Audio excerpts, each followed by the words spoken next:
السلام علیکم۔ آج ہم سبق نمبر 7 آرام و سکون شروع کریں گے۔ ڈاکٹر: جی نہیں بیگم صاحبہ، تردد کی کوئی بات نہیں۔ تردد یعنی پریشانی کی۔ میں نے بہت اچھی طرح معائنہ کر لیا ہے، ٹھیک ہے؟ صرف تکان کی وجہ سے حرارت ہو گئی ہے۔ تکان کہتے ہیں تھکاوٹ کی وجہ سے۔ ان دنوں آپ کے شوہر غالباً کام بہت زیادہ کرتے ہیں، ٹھیک ہے؟ یعنی شوہر بیمار ہے تو بیگم صاحبہ نے ڈاکٹر کو بلایا ہوا ہے، تو ڈاکٹر نے معائنہ کیا ہے، تو ڈاکٹر نے کہا ہے کہ صرف تکان یعنی تھکاوٹ کی وجہ سے حرارت ہے، یعنی ہلکا سا بخار ہے۔ بیوی: ڈاکٹر صاحب، ان دنوں کیا ان کا ہمیشہ یہی حال ہے؟ صبح 10 بجے دفتر جا کر شام 7 بجے سے پہلے کبھی واپس نہیں آتے۔ آپ نے یاد رکھنا ہے، میاں کب دفتر جاتے ہیں؟ 10 بجے، اور شام 7 بجے سے پہلے واپس نہیں آتے۔ ڈاکٹر: جبھی تو یعنی یہی وجہ تو ہے۔ میرے خیال میں انہیں دوا سے زیادہ آرام و سکون کی ضرورت ہے۔ کاروبار کی پریشانیاں اور الجھنیں بھلا کر ایک بھی روز آرام و سکون سے گزارا تو طبیعت انشاءاللہ بحال ہو جائے گی، یعنی بہتر ہو جائے گی، ٹھیک ہو جائے گی۔ بیوی: 20 مرتبہ کہہ چکی ہوں، یعنی کئی بار، بہت زیادہ بار کہہ چکی ہوں کہ اتنا کام نہ کیا کرو۔ نصیب دشمنا، یعنی دشمن کے نصیب، یا خدا خیر کرے، نصیب دشمنا صحت سے ہاتھ دھو بیٹھو گے مگر خاک اثر نہیں ہوتا، یعنی ذرا برابر بھی اثر نہیں ہوتا۔ ہمیشہ یہی کہہ دیتے ہیں کہ کیا کیا جائے۔ ان دنوں کام بے طرح زوروں پر ہے، یعنی بہت زیادہ ہے، خلاف دستور بہت زیادہ کام ہے۔ ڈاکٹر: ہر روز تھوڑا تھوڑا وقت آرام و سکون کے لیے نہ نکالا جائے تو پھر بیمار پڑ کر بہت زیادہ وقت نکالنے کی ضرورت پڑ جاتی ہے۔ بیوی: یہ بات آپ نے انہیں بھی سمجھائی؟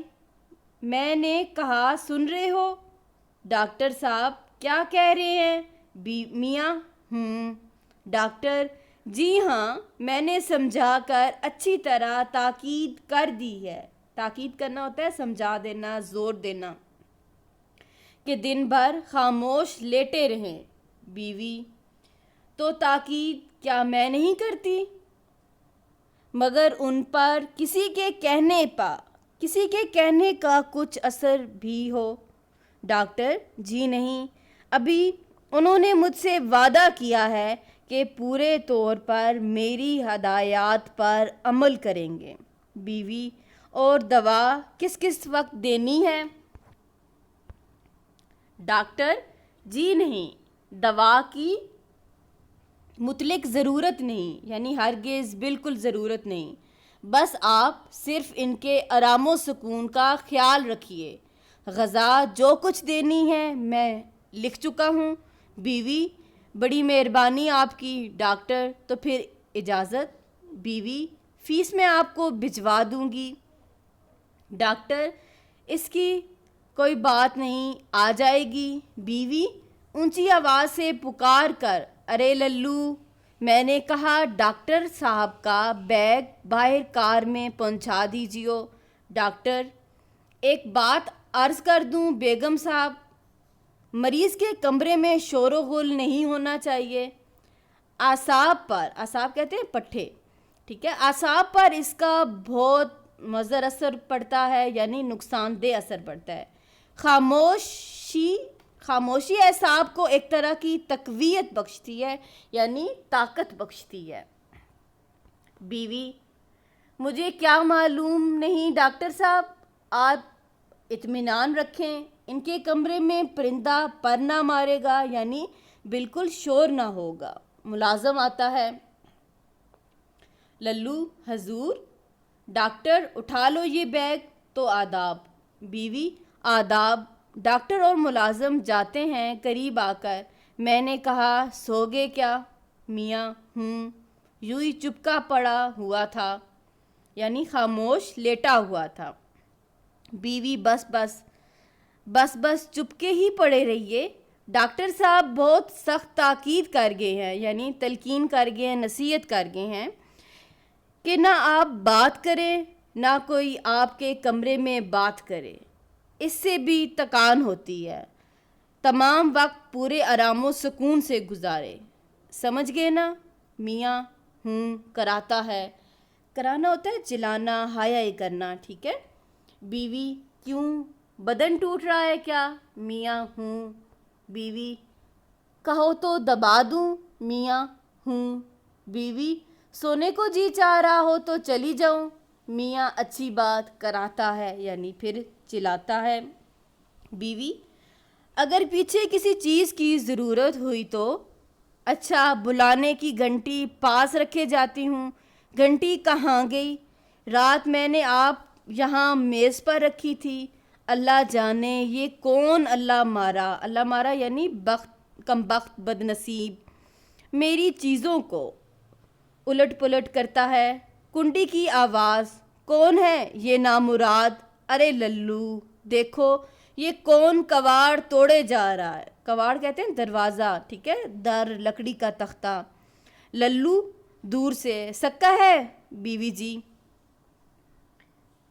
بیوی سکا گھر میں بہرے بستے ہیں یعنی جنہیں سنائی نہیں دیتا۔ یہ سکا جو ہے نا پانی پلانے والا، پانی دینے والا ہے، ٹھیک ہے، جو کمبخت اس زور سے کنڈی کھٹکھٹاتا ہے، اللہ مارو یعنی نالائق کو اتنا خیال بھی تو نہیں آتا کہ گھر میں کوئی بیمار پڑا ہے۔ ڈاکٹر نے تاکید کر رکھی ہے کہ شور و غل نہ ہونے پائے، اور اس سے کہو یہی وقت ہے پانی لانے کا۔ اچھی خاصی دوپہر ہونے کو آ گئی ہے، کل سے اتنی دیر میں آیا تو نوکری سے الگ کر دوں گی۔ میں نامراد کو 20 مرتبہ کہلا چکی ہوں، یعنی کئی بار کہہ چکی ہوں کہ صبح سویرے ہو جایا کرے، کان پر جوں نہیں رینگتی یعنی بالکل اثر نہیں ہوتا۔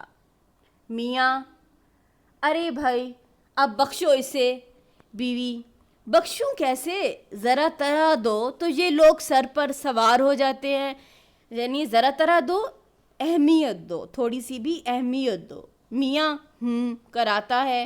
بیوی کیوں، زیادہ درد محسوس ہو رہا ہے؟ میاں بیوی للو سے کہوں آ کر دبا دے؟ میاں بیوی یہ دیکھو یہاں انگیٹھی پر رکھی ہے، آپ بتائیے، آپ سے آپ آ گئی یہاں، پاؤں تھے اس کے؟ اب بیوی یہ گھنٹی کی بات کر رہی ہے کہ خود ہی آ گئی ہے، پاؤں تھے اس کے۔ یہ سب حرکتیں اس للو کی ہیں، کم بخت نے قسم کھا رکھی ہے کہ کبھی کوئی چیز ٹھکانے پر نہ رہنے دے گا۔ اللہ جانے یہ نامراد میری چیزوں کو ہاتھ لگاتا کیوں ہے؟ للو ارے للو۔ میاں ارے بھائی کیوں نہ غل مچا رہی ہو یعنی شور مچا رہی ہو؟ گھنٹی رات میں نے خود میز پر سے اٹھا کر انگیٹھی پر رکھ دی تھی۔ کراتا ہے۔ بیوی تم نے؟ وہ کیوں؟ میاں ننا بار بار بجائے جا رہا تھا، میرا دم الجھنے لگا تھا یعنی سانس اکھڑنے لگا تھا۔ کراتا ہے۔ للو آ کر مجھے بلایا ہے بیوی جی؟ بیوی کم بخت اتنی دیر سے آوازیں دے رہی ہوں، کہاں مر گیا تھا؟ للو گودام سے ریٹھے ڈھونڈ رہا تھا۔ ریٹھے آملے کے ساتھ نہ ملا کر شیمپو میں استعمال ہوتے ہیں، ٹھیک ہے۔